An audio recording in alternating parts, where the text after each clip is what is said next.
मेरे प्रिय लोगों, यीशु मसीह के पास आओ, वह तुम्हें अनंत जीवन देगा, तो फिर आओ। हम भरोसे के साथ अनुग्रह पाने परमेश्वर के सिंहासन की ओर बढ़ें, ताकि आवश्यकता पड़ने पर हमारी सहायता के लिए हम दया और अनुग्रह को प्राप्त कर सकें। तुम लोग मेरी खोज करोगे, और जब तुम पूरे हृदय से मेरी खोज करोगे तो तुम मुझे पाओगे। इसीलिए मैं तुम्हें बताता हूं कि तुम प्रार्थना में जो कुछ मांगोगे, विश्वास करो वह तुम्हें मिल गया है, वह तुम्हारा हो गया है।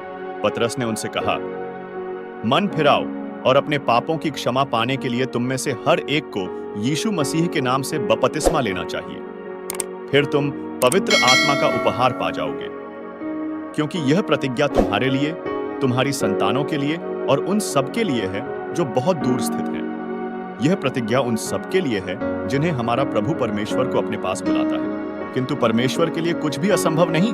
मसीह में विश्वास के कारण हम परमेश्वर तक भरोसे और निर्भीकता के साथ पहुंच रखते हैं। संपूर्ण पवित्र शास्त्र परमेश्वर की प्रेरणा से रचा गया है। यह लोगों को सत्य की शिक्षा देने, उनको सुधारने, उन्हें उनकी बुराइयां दर्शाने और धार्मिक जीवन के प्रशिक्षण में उपयोगी है। परमेश्वर के अनुग्रह द्वारा अपने विश्वास के कारण तुम्हारा उद्धार हुआ है।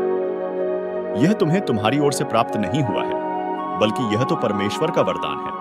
परमेश्वर को जगत से इतना प्रेम था कि उसने अपने एकमात्र पुत्र को दे दिया, ताकि हर वह आदमी जो उसमें विश्वास रखता है नष्ट न हो जाए, बल्कि उसे अनंत जीवन मिल जाए। तू चिंता मत कर, मैं तेरे साथ हूं। तू भयभीत मत हो, मैं तेरा परमेश्वर हूं। मैं तुझे सुदृढ़ करूंगा, मैं तुझे अपने नेकी के दाहिने हाथ से सहारा दूंगा। याद रखो कि मैंने तुम्हें दृढ़ और साहसी बने रहने का आदेश दिया था। इसलिए कभी भयभीत न हो, क्योंकि तुम्हारा परमेश्वर यहोवा तुम्हारे साथ सभी जगह रहेगा जहां तुम जाओगे।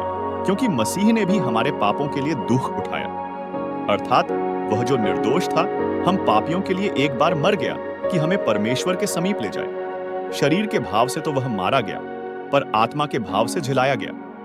आत्मा की स्थिति में ही उसने जाकर उन स्वर्गीय आत्माओं को जो बंदी थी, उन बंदी आत्माओं को संदेश दिया जो उस समय परमेश्वर की आज्ञा नहीं मानने वाली थी, जब नूह की नाव बनाई जा रही थी और परमेश्वर धीरज के साथ प्रतीक्षा कर रहा था।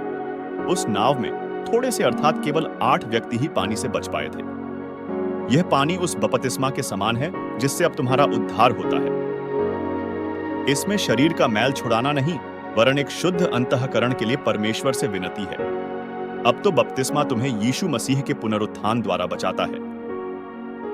वह स्वर्ग में परमेश्वर के दाहिने विराजमान है, और अब स्वर्गदूत, अधिकारीगण और सभी शक्तियां उसके अधीन कर दी गई है।